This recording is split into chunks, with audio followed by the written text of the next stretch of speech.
Two different cities, two different calls, the same reality. One moment, officers are responding to what should be routine situations. The next, they're facing armed men who refuse to stop, refuse to drop their weapons, and force split-second decisions. These are not planned confrontations. They are chaotic, fast-moving, and unpredictable. Tonight, you're about to see how quickly control can be lost, and how deadly a situation becomes when compliance ends and violence begins. Welfare check escalates into shootout between Baltimore cop and armed man. The call comes in as a welfare check, not a crime in progress, not an active shooter, just concern. Quiet residential block in Dundalk, Maryland. Early evening, porches lit, windows open, the kind of neighborhood where nothing ever feels urgent until it is. Officer Brady steps up to the front of the house. His voice is calm, measured, professional. This is Officer Brady, Baltimore County Police.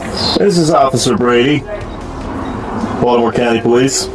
It's Officer Brady. No answer. He tries again, asks to talk, listens. From inside, there's movement, a voice, faint, hard to hear. Officer Brady adjusts his position, trying to make contact without escalating. He doesn't rush. He doesn't shout. This is still a welfare check. In the alley behind the house, another officer moves carefully, out of sight, out of frame. The kind of position you take when you're not expecting trouble, but preparing for it anyway. The radio crackles. Caller confirms they're home, asks officers to come around back. Officer Brady relays the information, keeps his tone steady, keeps the situation slow. Then everything changes. A sudden movement in the rear. A figure steps out. The alley officer barely has time to react. Gunfire erupts. Sharp. Immediate. Shots fired. Shots fired. 46, I'm good.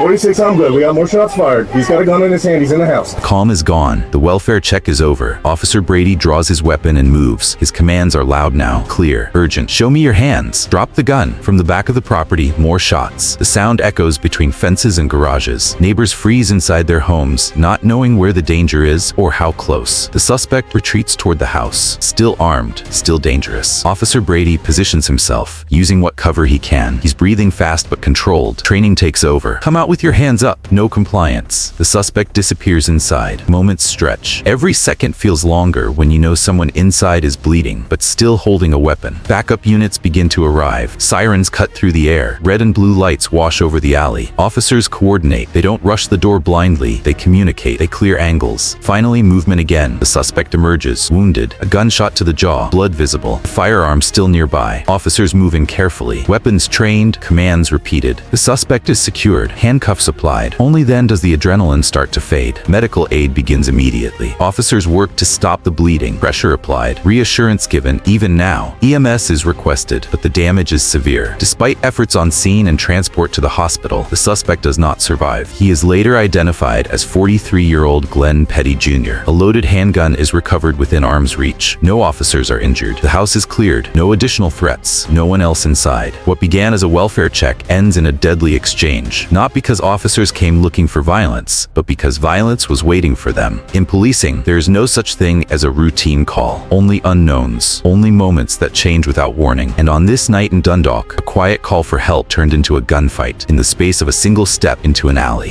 LMPD cops shoot man after running at them with a knife. The call goes out as urgent and unstable. A man is armed with a knife, he's cutting himself, and officers are warned almost immediately. This could be suicide by cop. Multiple units move toward an apartment complex in Louisville, Kentucky. Sirens echo between buildings. Officers already know this is not a routine arrest. The suspect is identified as 26-year-old Brian Beach. He's already fled once from investigators earlier that night. Now he's running again. Officers spot him moving fast through the complex. He won't stop. He won't slow down. Stop, please stop. Stop! Stop! Please stop! Commands are clear, repeated, desperate. Beach ignores them. As he runs, he presses a knife against his own neck, dragging the blade along his skin, bleeding, unstable. Officers try to talk him down while keeping distance. They don't rush him. They don't fire. They chase carefully, knowing one wrong move could end a life. Talk to us.